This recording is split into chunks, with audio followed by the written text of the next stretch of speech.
তো বন্ধুরা, রান্নার কাছে চলে এসেছে। আমি সব কিছু গুছিয়ে নিয়ে দেখুন ভাত হয়ে গেছে। যে দেখি দেখুন মিটারিতে কিন্তু ভাত হয়ে গেছে।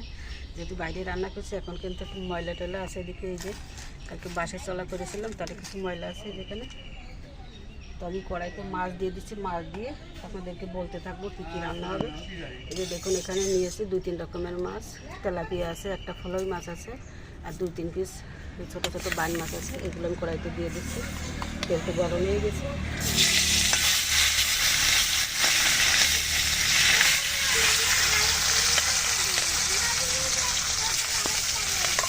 ফলই মাছটা কিন্তু ছোটো ছোটো করে কেটেছি, যেটা একটা মাছ 3-4 পিস করেছি। দেখুন বাইরে রান্না করার কিন্তু একটা মজা আছে আলাদা।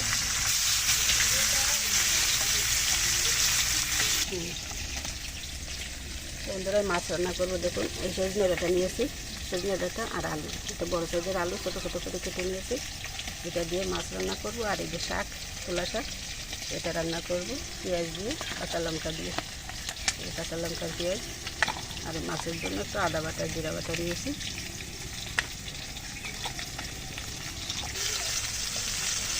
মাছগুলো উঠে নিচ্ছি।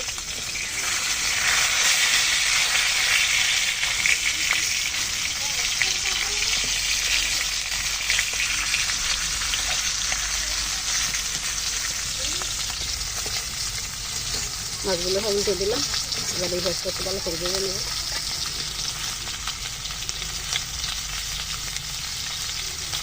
মাছটা ভালো করে ভেজে নিলাম, এখন তুলে নিচ্ছি।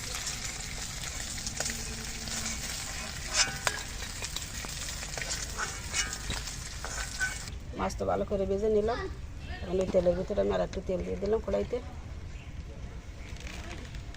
তো তেল তো গরম হয়ে গেছে। ফোড়নে দিয়ে দিচ্ছি শুকনো লঙ্কা, তেজপাতা আর দিচ্ছি গোটা জিরা।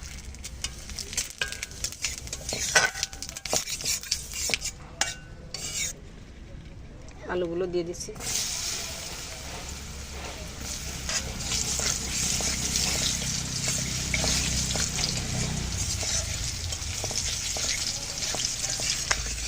আলুকে সুন্দর লালচে করে ভেজে নিয়েছে দেখুন।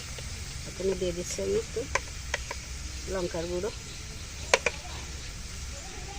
দিচ্ছি একটু আদা বাটা, একটু জিরা বাটা দিয়ে দিলাম।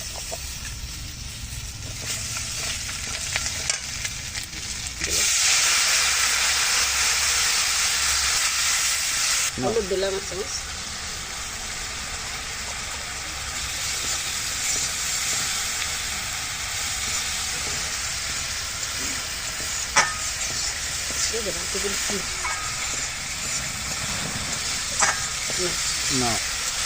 নিলাম, এখন দিয়ে দিচ্ছি সবজিগুলো। এগুলো কিন্তু এখনো খুব কষি, এই জন্য কিন্তু অল্প জালে রান্না করলে এটা ভালো হবে। এটা কিন্তু এখনো খোসা ফেলানোর মতো হয়নি। এই গায়ে যে ছালটা থাকে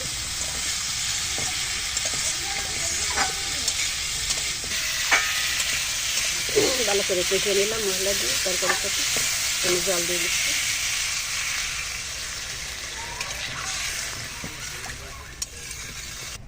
তরকারিতে খুব সুন্দর জাল উঠে গেছে। এই মাছগুলো এখন দিয়ে দিচ্ছি সব।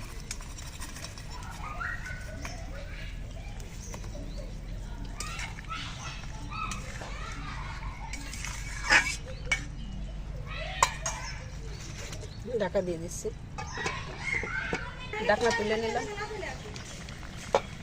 লবণ দিয়ে দিচ্ছি পরিমাণ মতো, আর একটু আদা জিরা দিয়ে দিচ্ছি।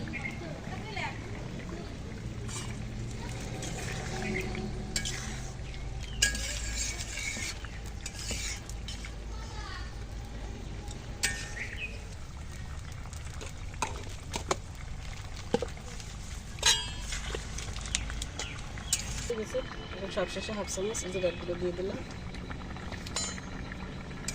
ভালো করে মিশিয়ে নিয়ে আমি তরকারি নামিয়ে নেব।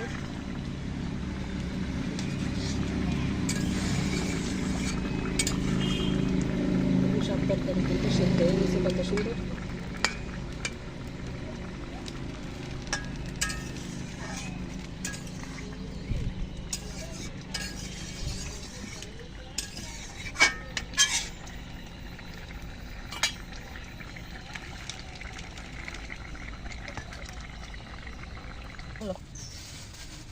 তরকারি নামিয়ে নিয়েছি। উপর থেকে হালকা একটু জিরার গুঁড়ি দিয়েছি। তো কেমন লাগলো রেসিপিটি কমেন্টে জানাবেন। তো ঢাকা দিয়ে দিচ্ছি এখানে। এই যে কড়াইতে আবার তেলও দিয়েছি, শাকটা রান্না করে নেব। তেল গরম হয়ে গেছে, আমি দিয়ে দিচ্ছি ফোড়নে কিছু রাঁধুনি বেশি করে ভেজে নিয়েছি। এখন দিয়ে দিচ্ছি কাঁচামরিচ,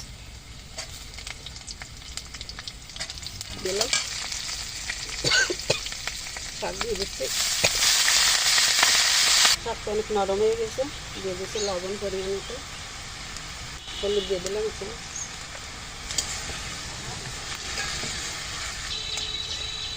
ভালো করে মিশিয়ে নিলাম। শাক থেকে কত তেল ছেড়েছে, জলও ছেড়েছে, একটু দিলাম ঢাকা দিয়ে ঢাকনা তুলে নিলাম। শাক কিন্তু দেখুন কত সুন্দর সিদ্ধ হয়ে গেছে, ঢাকা দিয়ে রেখেছিলাম। এখন শাকগুলো একটু ভালো করে এভাবে মিশিয়ে নেব, যেহেতু তোলা শাক এটা একটু মিশিয়ে দিলে ভালো হয়।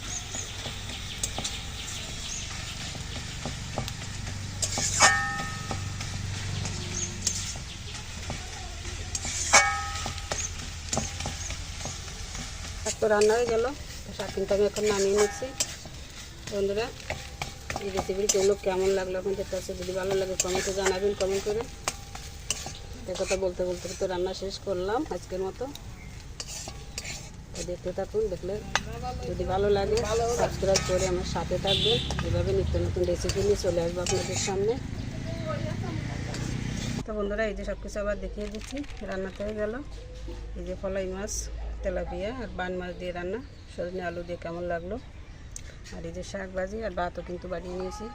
তো বন্ধুরা, সব মিলে কেমন লাগলো রেসিপিটি কমেন্ট করে জানাবেন। আর ভালো লাগলে চ্যানেলের সাথেই থাকবেন। তো সবাইকে অসংখ্য ধন্যবাদ ও নমস্কার জানিয়ে আজকের মতো এখানেই রাখছি। সবাই সুস্থ থাকুন, কথা হবে, দেখা হবে আগামীতে আবার নতুন কোনো রেসিপি নিয়ে। ততক্ষণে সবাই সুস্থ থাকুন, ধন্যবাদ।